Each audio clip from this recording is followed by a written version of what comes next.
María en los evangelios sinópticos. El Nuevo Testamento fue escrito por la Iglesia cristiana, así como el Antiguo Testamento fue escrito por el pueblo de la Antigua Alianza, Israel. El Antiguo Testamento fue escrito aproximadamente en el lapso de 1000 años, mientras el Nuevo Testamento se puede decir que fue escrito en el lapso de unos 100 años. En el año 100 después de Cristo ya estaba escrito el Nuevo Testamento completamente, se puede decir. El idioma original del Nuevo Testamento es el griego. Y tenemos los evangelios, que son 4. Los 3 primeros se llaman sinópticos, porque se pueden mirar en una sola vista y tienen muchos versículos parecidos. Se pueden poner juntos en un cuadro y en una sola mirada, si son ópticos, se ven parecidos. En cambio, el evangelio de Juan es diferente. Es un evangelio más tardío, el último de los evangelios. Tiene muchos contenidos teológicos, muchos símbolos. Es un lenguaje ya más profundizado de la comunidad cristiana y no coincide con los otros 3 en cuanto a su distribución sinóptica. Sin embargo, coincide en la mayoría de sus elementos, porque los evangelios básicamente se pueden resumir en la vida de Jesucristo, los discípulos, el comienzo de la iglesia. El evangelio más primitivo, el de Marcos, nos habla prácticamente nada de la infancia de Jesús. Por lo tanto, la figura de María no aparece en este evangelio mucho. Lo único que nos dice de María, que ella era la madre de Jesús. Es el evangelio, el primer escrito, donde aparece el nombre de la madre de Jesús, que es María. Por lo tanto, el evangelio de Marcos se puede decir que lo más importante de él, que nos dice el nombre de la madre de Jesús, María. Hay un pasaje donde habla de ese nombre, dice: no es este el carpintero, el hijo de María y hermano de Santiago, José, Judas y Simón. No están sus hermanas aquí entre nosotros, y se escandalizaban a causa de él. Marcos 6:3. Aquí vemos como dicen el hijo de María.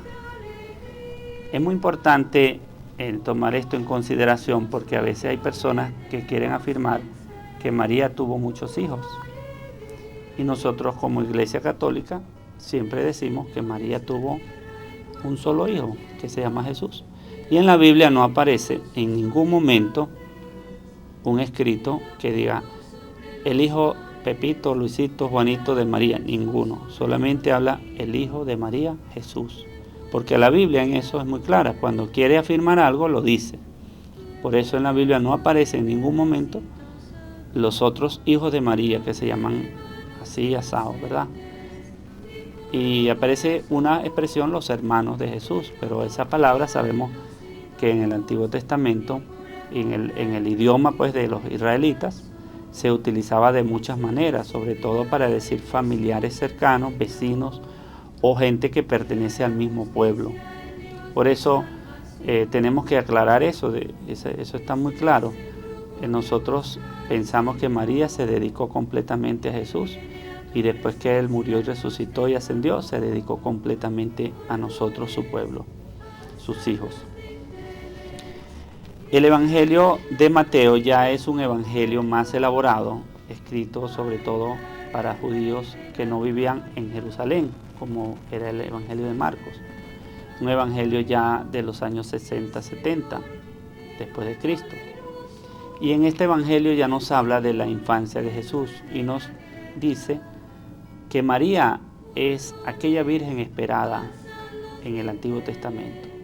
El Evangelio de Mateo habla expresamente de la profecía de Isaías 7:14. Y además habla del sueño de José, por lo cual se afirma que ese niño no es de José, pero sin embargo José tiene que aceptarlo porque ese niño viene de Dios. Es un evangelio que afirma claramente la virginidad de María y su maternidad de Cristo. María es Madre de Dios, María es siempre Virgen. El Evangelio de Lucas es el tercer Evangelio sinóptico. En él se caracteriza mucho más la persona de María. Vemos como ya no es simplemente una mujer o una mujer israelita o la madre de Jesús o una virgen que queda embarazada, sino que ya María es una persona con sus cualidades propias. María es una persona muy especial para San Lucas, para el Evangelio de Lucas. María es una persona extraordinaria.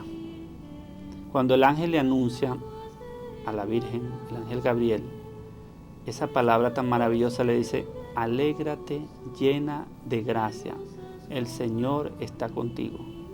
Alégrate llena de gracia es la expresión que se usa en el Antiguo Testamento. Alégrate, hija de Sión, alégrate, Jerusalén, el Señor está contigo. Lucas utiliza esta expresión, una expresión que proviene del Antiguo Testamento. Y María, al llamarla llena de gracia, el único lugar donde nos habla de lleno de gracia y de verdad es Juan, cuando dice que Jesús, el Hijo de Dios, en la palabra hecha carne, es lleno de gracia y de verdad. Por eso esta palabra es muy importante que en el Evangelio se le aplique a la Santísima Virgen María. María, por eso podemos nosotros apuntar a esa definición de que ella es inmaculada, porque cuando hablamos de llena de gracia estamos diciendo que no tiene pecado. Cuando uno dice que algo está lleno, no le cabe más nada. No estamos afirmando que hay un dogma allí de la Inmaculada Concepción, pero uno siente esa grandeza pues de la pureza de María, de la santidad de María. Como dicen los ortodoxos, la panagia, la toda santa. Pues nosotros, la Inmaculada, sin pecado, es una profunda admiración, alegría, amor que tenemos hacia esa belleza de María. Ella no tiene pecado, es llena de gracia. Dios la ha favorecido sobremanera con su amor, con su misericordia. Y a través de María viene Jesús y nos va a favorecer a todos nosotros. Lucas continúa hablando sobre María y la pone como aquella que escucha la palabra de Dios. María, cuando viene la escena de Belén, está escuchando todo lo que ocurre. Y al final Lucas dice: y María ponía todas estas cosas en su corazón y las meditaba. Esto nos hace ver cómo los evangelistas fueron cada vez mejorando la imagen de María a lo largo del tiempo, a medida que pasaba el tiempo de la iglesia primitiva. Y Lucas se ve que tuvo contacto con María, la quiso mucho y veía cómo era ella, una persona profunda, pues una persona que meditaba las cosas, que las escuchaba. En la escena de María cuando visita a su prima Isabel, María, después de haber respondido al ángel, dice: aquí está la esclava del Señor. ¿Qué significa? Que esa es la más perfecta actitud del cristiano: escuchar la palabra, escuchar a Dios, ponerlo en su corazón y disponerse a cumplirla con todo su ser, con toda su persona. Lucas está poniendo a María como una creyente extraordinaria, la mejor de todas. Y ella es servicial porque va a la casa de Isabel a servir, va a ayudar a su prima Isabel. Y cuando llega allá, Isabel le dice: bendita tú entre todas las mujeres. La misma expresión que usan cuando Judía en el Antiguo Testamento mata a Holofernes, que tenía sitiada la ciudad. María es la que comienza esa lucha definitiva contra el demonio, y el enemigo nuestro, el enemigo de toda la humanidad, es el mal, es la antigua serpiente. Por eso dice: bendita tú, porque es la madre del Señor. ¿Y cómo es que la madre del Señor venga a mí? Esa expresión la tiene Lucas en su Evangelio, la madre del Señor. Una expresión muy hermosa que implica la maternidad divina de María. María es madre de Cristo, madre de Dios. Y también termina diciendo Isabel: bendita tú porque has creído las cosas que se te dijeron de parte de Dios. Allí Lucas está poniendo a María como una auténtica creyente. Por eso la escena de los hermanos de Jesús en Lucas termina diciendo: ¿quiénes son mi madre y mis hermanos? Aquellos que escuchan la palabra de Dios y la ponen en práctica. Y Lucas considera que María es la mejor persona de todas, que escucha la palabra de Dios y la pone en práctica. María es una mujer de fe. María es una mujer extraordinariamente creyente. No es una mujer cualquiera. Proclama mi alma la grandeza del Señor, se alegra mi espíritu en Dios mi Salvador. Todo lo que hace María tiene que ver con Dios. María nunca se va a poner a sí misma como la más importante. María está al servicio de Jesús. María está completamente abierta a lo que Dios le pida, y así lo pone Lucas. María, por su fe, cambia sus planes, se entrega completamente al Señor, y todo lo que pensaba hacer, ella hace algo diferente, porque ella va a hacer lo que Dios le pide. María comparte la suerte de Jesús en todo. Ella acompaña a Jesús. El anciano Simeón, nos muestra Lucas, cómo le da la profecía. Le dice: a ti misma te atravesará una espada del corazón.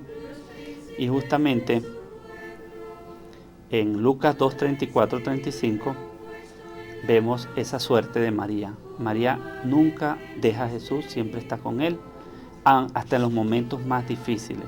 Por eso Lucas pone a María como aquella mujer de fe que escucha la palabra, que medita en su corazón, que sigue a Jesús, que lo acompaña hasta su destino final. Y al final también, en los Hechos de los Apóstoles, que es el libro escrito por Lucas, la continuación del Evangelio, vemos a María presente en la comunidad primera, en la iglesia primitiva, esperando el Espíritu Santo. María participa de la iglesia, como todos los cristianos, no se va de la iglesia, es una que está orando allí, así como recibió el Espíritu cuando el Verbo se hizo carne en su vientre. María espera el Espíritu para toda la iglesia. Ella forma parte de la iglesia, ella está con nosotros, es una creyente, ora con nosotros, es la mejor orante, la mejor creyente, la mejor cristiana, la mejor compañía que la iglesia siempre va a tener. Por eso Lucas la pone dentro de la iglesia en esa actitud de oración profunda. También podemos pensar que María comulgó el cuerpo de Jesús, porque en esa época lo primero que comenzaron a celebrar los cristianos fue la Eucaristía. Los primeros cristianos eran prácticamente una secta o un grupo del pueblo de Israel, eran un grupo de la religión judía, pero que se diferenciaban porque creían en el Mesías Jesucristo. En cambio, los otros judíos no creían, y ellos comulgaban el cuerpo de Cristo. Para comulgar el cuerpo de Cristo tenían que creer que Jesús era el Mesías, porque nadie va a comulgar a alguien, comer a alguien pensando que es un simple ser humano. Y María nos enseña también cómo comer el cuerpo de Cristo. Ella en algún momento recibió de las manos de los apóstoles el cuerpo de Cristo para comulgar. María nos enseña a tener la fe, nos lleva por el camino de la fe. María es la mejor maestra, la mejor discípula, la mejor compañera, la cristiana más perfecta del Nuevo Testamento, y también la judía más perfecta del Antiguo Testamento.